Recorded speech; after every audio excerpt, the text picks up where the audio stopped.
नमस्कार। स्वागत है आप सबका आपके अपने YouTube चैनल भृगु एस्ट्रो में। आज हम जो बात करने वाले हैं वो बात करेंगे हम शुक्रदेव का पेंडिंग कर्मा। शुक्रदेव के पेंडिंग कर्मा क्या होते हैं? शुक्रदेव, पहली बात तो क्या है कि ऐसे ग्रह हैं शुक्राचार्य, राक्षसों असुरों के गुरु। और शुक्र जहां पर भी आपके चार्ट में बैठता है वो दिखाता है कि मेरे को अन्याय पसंद नहीं है, इसीलिए शुक्र में गुरूर है। शुक्र एक ऐसा ग्रह है जिसके ऊपर कोई भी दाग नहीं है, किसी तरह का कोई भी लांछन नहीं है। बाकी सब ग्रहों के ऊपर होगा किसी न किसी प्रकार से, ये मैं नहीं कहता, ये हमारे जो वेद हैं वो कहते हैं। सिर्फ शुक्र एक ऐसे ग्रह हैं जिनके ऊपर किसी प्रकार का कोई भी आरोप, दाग यानी कि बेदाग है। इसीलिए जो इंसान बेदाग होता है, जैसे आप अगर बेदाग हैं, आप सही हैं, आपको पता है कि मैं सही हूँ, मेरी लाइफ में मैंने कभी धोखा नहीं किया, किसी को चोट नहीं पहुंचाई, कोई पाप कर्म किया, तो आप में ईगो आनी संभाविक है, क्योंकि आप बेदाग हो। आपके ऊपर कोई उंगली नहीं उठा सकता। और जब कोई आपके ऊपर उंगली नहीं उठा सकता तो क्या होता है, जो आपसे जलते हैं, आपकी प्रतिष्ठा से जलते हैं, तो वो आपके खिलाफ षड्यंत्र रचते हैं कि इसको कैसे बदनाम किया जाए। तो उसी तरह से शुक्रदेव आपकी कुंडली में जहां पर भी बैठते हैं वहां पर कोई ना कोई किसी ना किसी प्रकार की प्रॉब्लम क्रिएट कर देते हैं। क्यों करते हैं? वो कहते हैं कि भाई ऐसा तो कोई इंसान है नहीं दुनिया में जिसने पाप नहीं किया। कोई है तो मेरे को बताइए। जो ऋषि मुनि हैं उनकी बात मैं करता नहीं, मैं तो दुनिया की बात कर रहा हूँ। जो जैसे हम जैसे लोग, आप जैसे मेरे जैसे लोग, जो बहुत सारे पाप जिन्होंने किए हैं अपनी लाइफ में, जाने में चाहे अनजाने में, पाप तो किए ही हैं। तो शुक्रदेव इस वजह से कुंडली के अंदर प्रॉब्लम क्रिएट करते हैं, क्योंकि आपने वहां पर काम नहीं किया तो वहां पर काम करना पड़ता है। इसीलिए शुक्रदेव जहां पर भी बैठते हैं वहां पर कोई ना कोई प्रॉब्लम क्रिएट करते हैं। शुक्रदेव के पास संजीवनी बूटी है, आपकी कुंडली का दूसरे और सातवें घर का मालिक है। अब ये दोनों घर शुक्र के बारे में बता रहा हूं तो ये बताना जरूरी है ताकि आपको समझ पड़े थोड़ा सा, तो आपके काम ही आएगी ये चीजें। दूसरा घर मार्केश और सातवां घर मार्केश बताया गया। क्यों बताया गया? तो जो ज्योतिषाचार्य हैं वो बताते हैं कि ये तीसरे घर से 12वां घर है, तीसरा घर मृत्यु का घर है, और तीसरे घर का खर्चा जो है 12वां घर, इसलिए मार्केश है।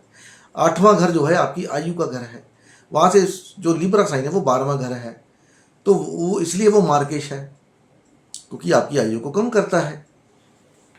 अब सोचने वाली बात यह है, ये बात सही है, लेकिन आपकी आयु कम कैसे होगी? उसका कोई ना कोई तो रीजन होगा ना, कैसे? अब दूसरा घर क्या है? आपके खाने पीने का है, आपके रिसोर्सिस का है। अगर आपके पास उपयुक्त पैसा नहीं है, आप अपने घर का खर्चा नहीं चला सकते, भूखे मर रहे हैं, तो क्या हो रहा है? डेली आप परेशान हो रहे हैं।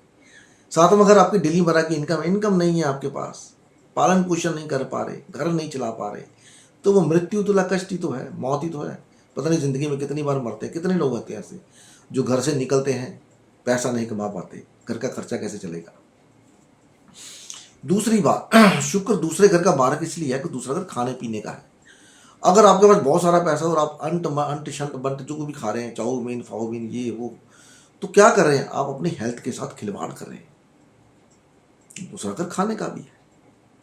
सातवां घर सेक्स का है, और जगह आप अत्यधिक सेक्स कर रहे हैं, ब्रह्मचर्य का पालन नहीं करते, तो क्या हो रहा है? आपका जो सीमन है वो बाहर निकल। सीमन क्या है? शुक्र है। शुक्र क्या है? संजीवनी है। जितना आपकी बॉडी के अंदर सीमन होगा उतना आपके चेहरे के ऊपर ग्लो होगा। आप देख लीजिए, किसी को भी देख लीजिए। तो इसीलिए दूसरा सातवां घर मार्केश है, और शुक्र को इसका स्वामी इसलिए दिया गया क्योंकि शुक्र बोलता कि ध्यान रखो भाई, ध्यान नहीं रखोगे तो प्रॉब्लम क्रिएट होगी, मैं संजीवनी नहीं कर पाऊंगा। आपकी लीनेज कहां से बढ़ती है? सातवें घर से बढ़ती है। आप शादी करते हो, लीनेज बढ़ाते हो, अपनी बच्चे पैदा करते हो, कहां से होते? सातवें घर से। तो इसलिए संजीवनी का कारण किसी न किसी को जीवन दे रहे हो। खाना खा रहे हो तो आप रिसोर्स पैदा कर रहे हो, खाना खा रहे हो तो अपने आप को जीवन दे रहे हो, रिसोर्स पैदा कर रहे हो तो अपनी फैमिली को जीवन दे रहे हो। संजीवनी बूटी वीनस। लेकिन यहीं पर आपके पास ईगो भी आती है। अगर आपके पास दोनों चीजें हैं, ईगो आ जाती है ना। तो 12 घरों में शुक्र कैसा काम करता है? पहले घर में शुक्र होता है तो आपको रिलेशनशिप में इश्यू देगा। क्यों देगा? क्योंकि आपको बोलने की बड़ी हैबिट होगी, यहाँ वहाँ की बातें। ये लोग बेतुका बोलते हैं, चुप नहीं होते, चुप कराना पड़ता है, जिसकी वजह से इनकी मैरिड लाइफ में दिक्कत आती है। स्पाउस इतना नहीं बोलना चाहता, लेकिन आप बोलते हो, आप चाहते हो कि जो फैमिली लाइफ है, मैरिज लाइफ, वो मेरे हिसाब से चले, बट ऐसा होता नहीं है।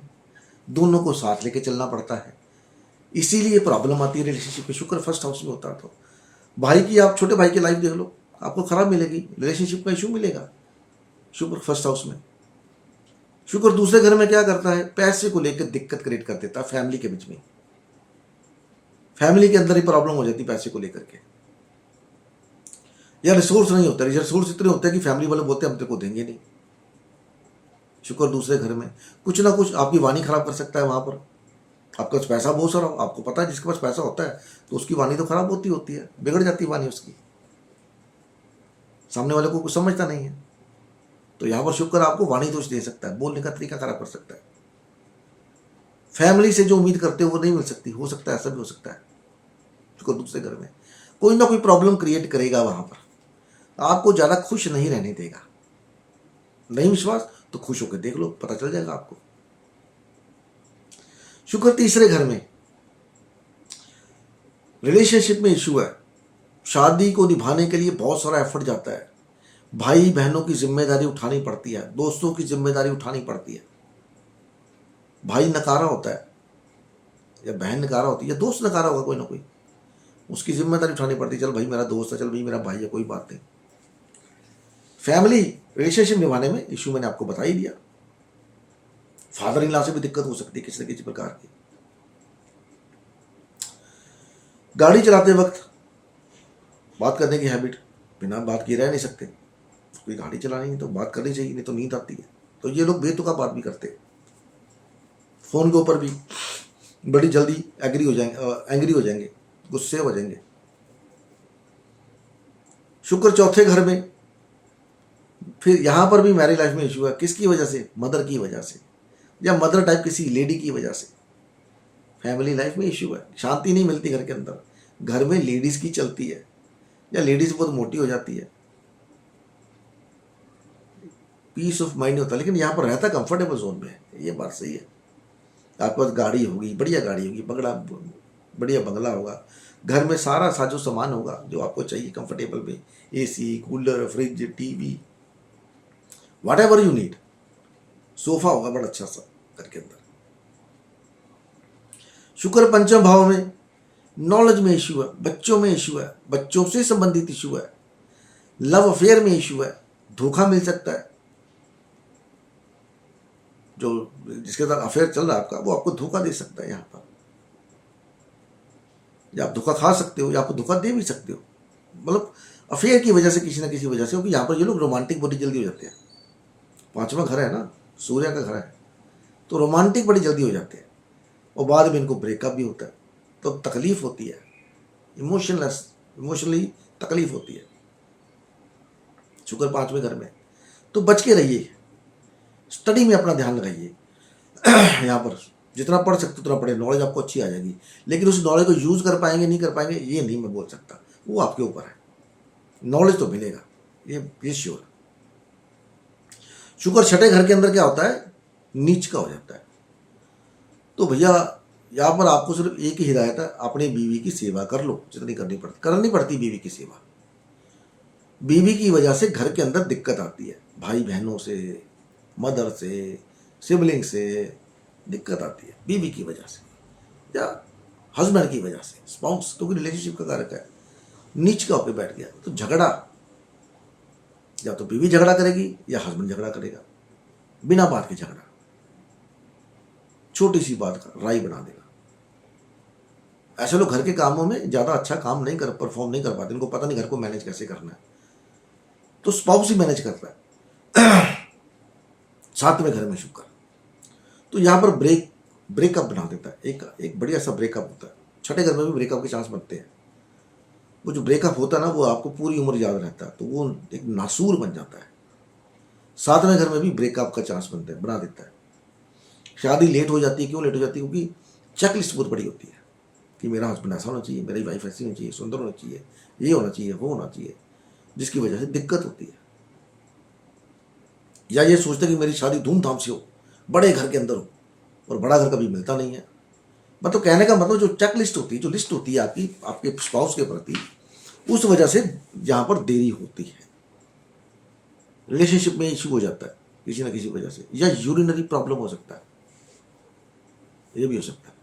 8वें घर में शुक्र अच्छा रिजल्ट बिल्कुल नहीं देता, क्योंकि 8वें घर में शुक्र वैसे तो अच्छा होता है, शादी के बाद एक बार डाउनफॉल जरूर आता है। 8वें घर में शुक्र हो, 8वें घर में भी शुक्र ब्रेक, या तो ब्रेकअप दे देता है या शादी को लेट करवा देता है। शादी समय पर नहीं हो पाती किसी न किसी वजह से, या तो घर की प्रॉब्लम की वजह से, घर के जो माहौल है उसकी वजह से। यहाँ पर 8वें घर का शुक्र, या ब्रेकअप की वजह से इनका मन टूट जाता, तो ये कहते शादी करनी नहीं। कोई ना कोई दिक्कत, इन लॉ से दिक्कत हो सकती है आपको, इन लॉज आपकी बात ना सुने, ये हो सकता है। 9वें घर में शुक्र, नॉलेज बड़ी होती है, सब कुछ नॉलेज होती है, लेकिन या तो फादर से नहीं बनती, या गुरु से नहीं बनती, या बॉस से नहीं बनती, या इन लोगों से इसको धोखा मिलता है। इन लोगों से, फादर से, बॉस से, गुरु से धोखा मिलता है। यहाँ पर ये करता तो पूरी सेवा सेवा तो पूरी करता है, गुरु है ना, गुरु के घर में गया है, तो गुरु कभी गुरु का खराब नहीं करता, लेकिन दूसरा जो गुरु, सामने वाला गुरु होता है, वो प्रॉब्लम क्रिएट करता है, किसी ना किसी वजह से दिक्कत होती है। यहाँ पर शुक्र 9th हाउस में हो तो आपका जो स्पाउस होगा, या तो वो कमाता होगा या बड़ा अच्छा होगा। आपकी शादी के रिचुअल्स जो होंगे उसमें कुछ ना कुछ नया होगा, बिल्कुल नया, या ऑर्थोडॉक्स शादी, जो कभी आपकी फैमिली की मैरिज लाइफ में ऐसा कुछ हुआ ना हो शादी के रिचुअल्स के दौरान, वैसा हो सकता है। शुक्र 9th हाउस में, शुक्र 10th हाउस में, वाइफ की वजह से, या स्पाउस की मदर की वजह से, या आपकी सास की वजह से शादी में दिक्कत है। शादी के बाद घर छोड़ना पड़ता है, फैमिली से सेपरेशन हो जाती है। शुक्र 10वें घर में हो, ऐसा इंसान अपना जहां पर काम करता है वहां की लेडीज, इसकी तरफ लेडीज अट्रैक्ट होती है, ये लेडीज की तरफ अट्रैक्ट होता है, जिसकी वजह से शादी खराब होती है, क्योंकि शुक्र 10वें घर में अच्छा नहीं होता। यहाँ पर शुक्र की दशा आ जाए तो आदमी को पता नहीं चलता मेरे को करना क्या है, लेडीज की वजह से ही दिक्कत आएगी इसको, जब भी आएगी शुक्र 10वें घर में। और यहाँ पर ये अपने आप को रोक नहीं पाता, कुछ ना कुछ भले मन के अंदर ना हो वैसी बात करता हो, कोई दूसरा देख के आपको उस भावना को, उस बातचीत को, उस रिलेशन को गलत नजरिए से देख सकता है और गलत वे में लेके जा सकता है।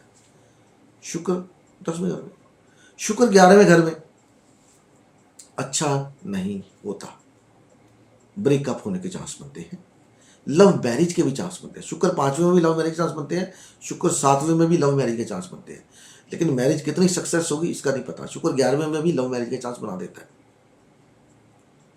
और ये लोग सेक्स के बारे में नॉलेज, इनको अफेयर के बारे में नॉलेज बचपन से ही होती है, शुरू के टाइम से हो जाती है।